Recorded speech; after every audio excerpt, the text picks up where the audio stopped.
کو دیکھا نہیں لیکن جناتوں پر یقین کہ ہاں ہے ایک مخلوق اور اس کو اللہ تعالیٰ نے صرف اپنی عبادت کے لیے پیدا کیا. وَمَا خَلَقْتُ الْجِنَّ وَالْإِنسَ إِلَّا لِيَعْبُدُونَ. میں نے جنوں کو اور انسانوں کو صرف اور صرف اس لیے پیدا کیا تاکہ وہ میری عبادت کریں, میری پوجا کریں, میری بھکتی کریں, میری تپسیا کریں, میری عبادت کریں اور میرے علاوہ کسی کی عبادت نہ کریں. میں نے انسانوں کو, جنوں کو اور انسانوں کو, جناتوں کو اور انسانوں کو صرف اپنی عبادت کے لیے پیدا کیا. تو ایک غیب پر یقین رکھنا, چھپی ہوئی چیزوں پر یقین رکھنا, یہ قرآن ان لوگوں کے لیے بھی ہدایت ہے. الذین یؤمنون بالغیب, جو غیب پر, جو چھپی ہوئی چیزوں پر یقین رکھتے ہیں. اللہ پر یقین کا مطلب یہ ہے کہ اللہ کو دیکھا نہیں لیکن اللہ کو مانتے ہیں.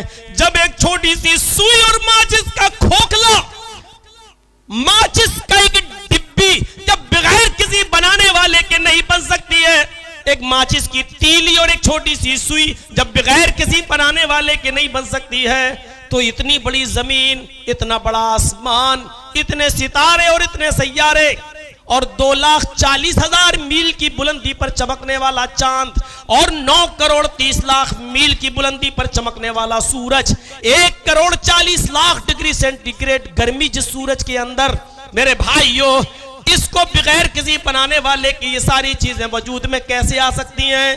سورج کی گرمی ہمیں اتنی ملتی ہے جتنی ہم برداشت کر سکیں, اس سے زیادہ نہیں. تھوڑی سی زیادہ ہو جاتی ہے تو ہم اپنے گھروں سے باہر نکل آتے ہیں اور اپنے گھر میں ایئر کنڈیشن چلانے لگتے ہیں. میرے بھائیوں تھوڑی سی بارش اگر زیادہ ہو گئی تو بہار و بنگال میں باڑھ و سیلاب کی شکل اختیار کر لیتا ہے. ذرا اندازہ لگائیے, آسمان سے ہونے والی بارش بھی اتنی مقدار میں ہوتی ہے جتنے میں ہمارے اناج پک سکیں, ہمارے اناج تیار ہو سکیں. لمٹ میں بارش کا ہونا, لمٹ میں بارش کا ہونا, لمٹ میں سورج کی گرمی ملنا, لمٹ میں چاند کی روشنی ملنا, لمٹ کے اندر رات آنا اور سونے کے بعد اپنی نیند پوری کرنے کے بعد پھر دن کا آ جانا اور ایک متعینہ مقدار کے اندر دن کی روشنی کا ہمیں ملنا, پھر رات کا آنا, دن کا جانا, دن کا آنا, رات کا جانا, پھر موسم سرما و گرما, سردی و گرمی کے موسم اور بارش کے موسم, اور لمٹ, ہر چیز لمٹ. ہوا کا اتنی لمٹ میں چلنا جتنا ہم برداشت کر سکتے ہیں, زیادہ لمٹ میں آ جائے تو آندھی اور طوفان کی شکل اختیار کر لیتا ہے. ہزاروں لوگ طوفان میں اور سونامی کی لہروں میں تباہ و برباد ہو جاتے ہیں. اندازہ لگائیے یہ سب کام ایک اندازے کے مطابق اللہ تبارک و تعالیٰ کے نافذ کردہ قانون کے مطابق ایک لمٹ کے تحت چل رہے ہیں. اس لیے ماننا پڑے گا کہ اس دنیا کا چلانے والا بھی کوئی ہے.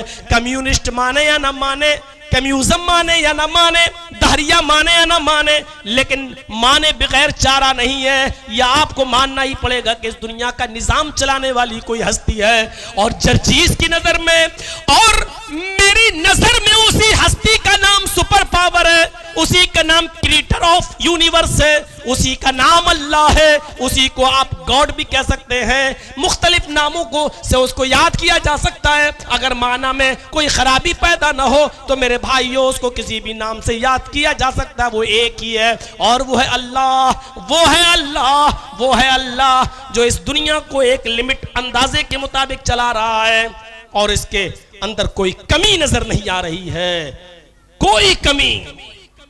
نظر دوڑاؤ, بار بار دوڑاؤ, آسمان کی طرف نظر دوڑاؤ. کیا تمہیں کائنات کی تخلیق میں, اس کی اللہ کی پیدائش میں کوئی کمی نظر آتی ہے؟ ایک چھوٹی سی مسجد, ایک چھوٹا سا گھر تم تعمیر کرتے ہو, اس میں کتنے پلر دیتے ہو, کتنی بنیادیں رکھتے ہو, کتنی دیواریں کھڑی کرتے ہو اور کتنے کھمبے اور ستون کھڑا کرتے ہو. لیکن اللہ رب العالمین کی بنائی ہوئی چھت پر ایک نظر ڈالو آسمان پر جو بغیر ستون کے, بغیر کھمبے کے, بغیر اسٹینڈ کے وہ قائم ہے اور ہمارے سروں پر نہیں گر رہی ہے, معلق ہے. اس نے ہمارے سروں کے اوپر آسمان کو بغیر ستون کے ٹکا رکھا ہے. یہ قدرت خدا بندی ہے.